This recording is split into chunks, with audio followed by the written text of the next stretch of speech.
Mon collègue ou ma collègue sape mon travail par derrière. Comment dois-je réagir? Par Didier Pénissard pour www.développement-personnel-club.com.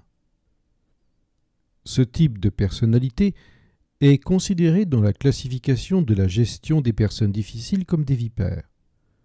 Pardonnez le terme, mais c'est ainsi qu'elles sont cataloguées dans ce domaine de type de collègues toxiques.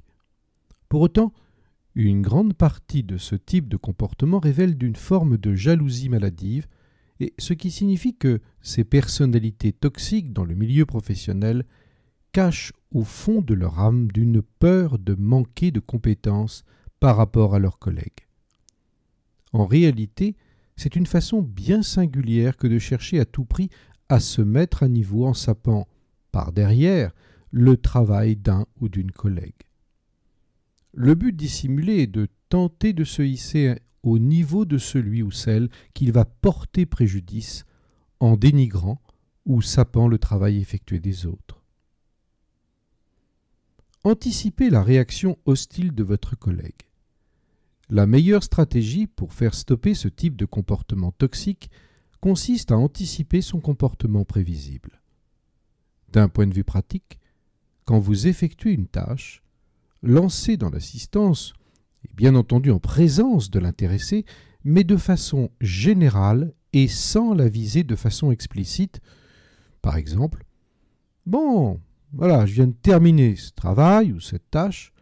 Je suis certain que je vais constater demain que ce que j'aurais fait aura été sapé. » Et souriez comme si vous disiez cela sur le ton de l'ironie. En général, la personne visée se fera discrète ou même par hypocrisie fera celle qui veut vous défendre. 2. En cas de récidive, la seconde stratégie consiste à franchir un niveau de riposte supérieur. Vous faites sous-entendre, après avoir de nouveau reformulé votre phrase fétiche, que de toute manière, j'ai identifié qui agit ainsi et j'en ai informé mes supérieurs qui la surveillent depuis quelque temps. Surtout, ne répondez jamais à ces questions si elles cherchent à en savoir plus. Passez à autre chose en ayant un sourire malin. Ce type de collègue vit dans la crainte d'être démasqué. C'est sur ce timing précis que vous devez agir, car ce type de collègue qui sape votre travail cherche toujours à le faire par derrière. On peut assurément affirmer que ce sont des comportements de lâcheté caractérisés qui qualifient ce type de personnage. Mais leur lâcheté a aussi le revers de la médaille, car ces collègues vivent dans la crainte d'être démasqués un jour ou l'autre. C'est sur cette faiblesse que vous possédez un point d'appui pour réagir et ne plus vous laisser monter sur les pieds. Donc, en anticipant leur comportement, vous les mettez en défaut avant que l'idée de leur sale besogne s'initie. Mettez en lumière leur comportement, mais sous la pointe de l'ironie. Le plus étonnant est que plus vous le faites à la lumière des autres collègues, tout ajoutant d'une pointe d'ironie, et plus le collègue se sentira visé, prendra illico une posture d'extrême discrétion.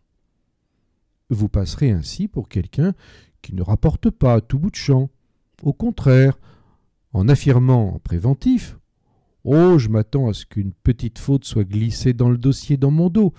Je plaisante, bien entendu. » Eh bien, vous sonnez l'alerte que vous savez que quelqu'un de mal intentionné agit dans l'ombre et sous-entendez que vous l'avez démasqué, mais sans jamais la nommer.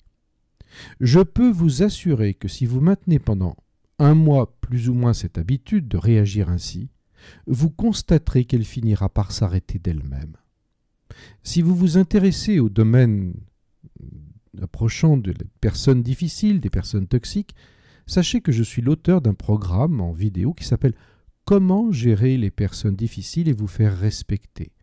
Vous le trouverez sur www.personne-difficile.com. Merci de votre attention et à très bientôt.